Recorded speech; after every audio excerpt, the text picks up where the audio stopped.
much like record the game while I read this story. What's exciting for killing you? Okay, I'm gonna freaking start it. Record it. My fellows of Who's the Rusty Shackle standalone thread, I bring to you yet another story. A more optimistic story it is, due to the fact that I do not get killed by something that isn't old enough to drive. We were in the midst of Kamishovo, running about and picking at the houses for loot, mainly for food, as our stomachs were near empty and feeding Comrade Bromosaur was our priority. As you have likely heard, the new spawns run along the coasts of Chernaris like water down a stream. Their hard, cold, maniacal hearts dance around the coastal towns. Due to this, Comrade Bromosaur, our friend, and I ran into a few of these new spawns. However, we had a rare occurrence. We first ran into a man who claimed there were riches in Electro. He claimed bodies were piled up due to a large bandit event. The second man was a woman. This woman was pretty crazy. We shot that bitch.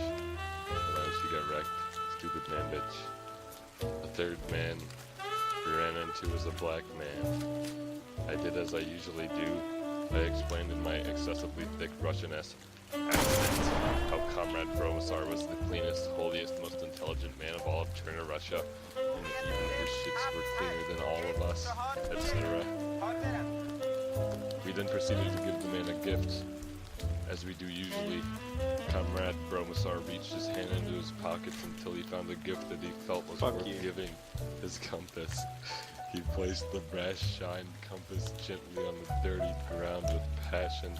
He looked into the man's eyes as I continued to blabber on in my philosophical Russian accent about random shit that made absolutely no sense. Eventually, we finished up the conversation. As it began to rain, we said, it is raining. Quickly take your gift and follow us inside of this building. Oh we my took him to a garage and continued our conversation. Before soon enough, we announced our leave, and he went AFK, I think. Shortly after, I realized the sin that he had committed. He did not take the generous gift that Comrade Bromosaur so kindly gave to him. He insulted Comrade Bromosaur in such a manner that he needed punishment. I alerted Comrade Bromosaur about his sin, and Comrade Bromosaur came up with a punishment soon enough. We acted quickly. We sprinted to the location in which the man was AFK and closed the garage doors on him. Comrade Bromosaur then proceeded to pull the thin steel lockpick tool out of his coat pocket and push it into the iron locking mechanism of the large industrial garage door about halfway down the As we locked the black man behind the door in this makeshift prison, I swear I heard another response someone saying, I'm definitely not. What are you complaining about? Are you complaining about me reading this freaking thing? No, it's fine. Like, everyone's, just let me put this into perspective. Everyone's team killing each other, and you're reading a story. That's just the funniest thing I've ever seen. Okay, we're gonna keep going. I can't even spawn back in. That's where he belongs! I'm definitely not sure why they would make that comment. It makes no sense. I mean, it was just a random black dude. Like, seriously, nothing wrong there. I don't get it. We felt accomplished. We had punished this man for his sins against the holiest, most handsome, most cleanest, most intelligent man left in Turner Russia. We then continued on our way, slaying some more maniacs and gathering food in a desperate attempt. A lot had happened after that. At least 7 insane new spawns with basic weapons came at us. A few tried to ambush us as their friends distracted us, and we nearly shot all threats down without casualties. However, our friend Franco had been wounded. Franco was wounded, and he died.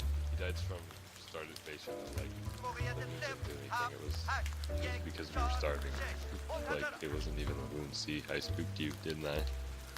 After all havoc was over, we gained our bearings and planted some food for ourselves to consume and restore our energy. As we were preparing for Franco to make his arrival in Head Inland, we saw a familiar dark face 5 feet from us, moving right towards us at immense speed. It was the black man we locked up. It was like dark thunder splicing a path down the thick, cold night sky, like a big black iron train pumping its coal as it carved the air. Some would make the comparison of him to a big black bull charging its victim in the rodeo pit. The black man, charging right past us, did something astonishing. He said, "Hey," and continued past us down the road in a straight line. He was just running at it. He wasn't actually charging at us. He was just sprinting down the road. Could you not? Confused as fucking shit. Like, we thought we locked this guy up. He apparently did what he does best and escaped from the prison. He told us he was master prison escaper before the apocalypse, not racist. Master prison escaper.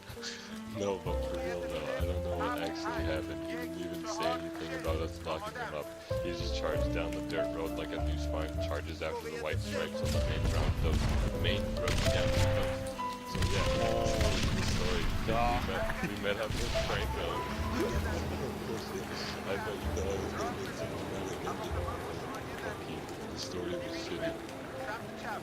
But there wasn't really a lot that went on at all, so I had to spice some shit up for you. You feel? I'm